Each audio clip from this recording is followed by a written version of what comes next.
This is a drill. It works, we've used it. But the interesting thing about this is, as we turn the crank,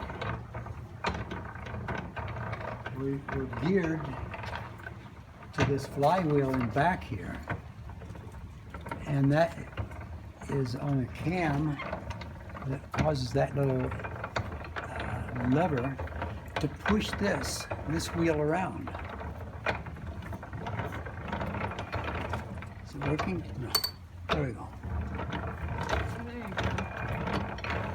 That causes the drill to advance downward so we can drill right into steel. Oh. And it does, it works quite well.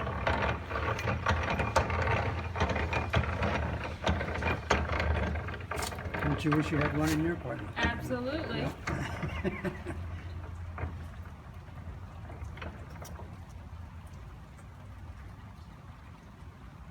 Let's see.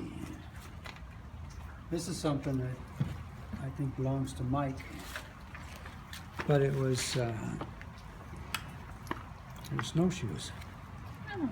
There's not much left of it, but it was created so that it could be snapped around the horse's hoof, and the horseshoe would engage these two sockets right here, and you would have snowshoes. You ought to make one with skis, you know? Yeah, you might as well. Another curious item. What else did they ask about? Oh, what is this? Is that soap? Nope, No. beeswax. Beeswax. Mhm. When something comes out of the fire,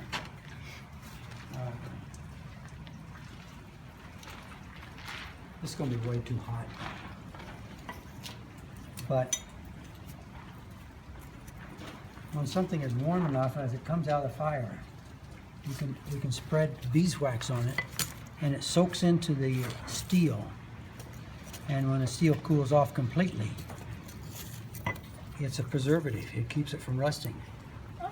And it really makes it look nicer than just the raw steel. So a lot of things we make, after it cools down to about 250, 300 degrees, we rub beeswax on it. Mm-hmm. If we do any hotter than that, it just catches fire and burns. It smells up the whole shop. So we usually keep that here.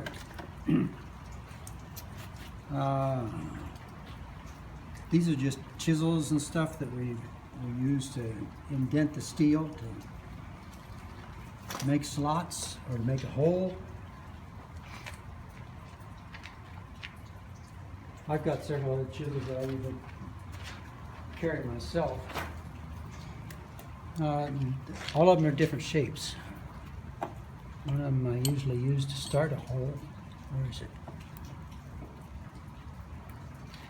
This one it's kind of rounded. The end's not very sharp anymore. But it's usually kind of chisel shaped. Mm-hmm. And then as I hit it into the hot steel, it'll make kind of a slotted indentation. Mm-hmm.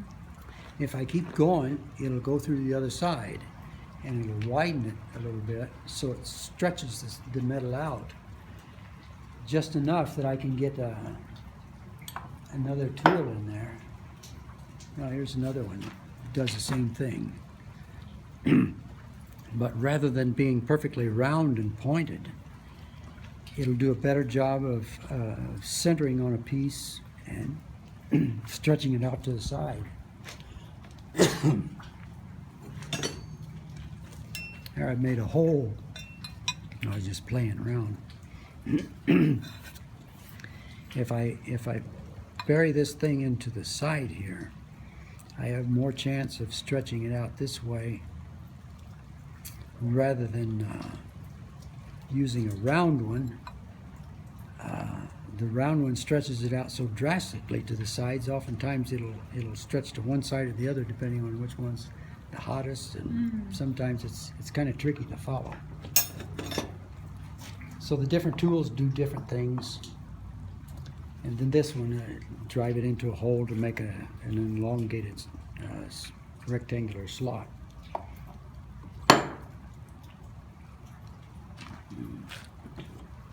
Then some of the chisels were shaped different. What were we doing with this? I think we were on the inside of a hinge where I had the hinge came out and rolled up, and then I was trying to tighten the roll. So some of this we'd almost have to do before it made sense. But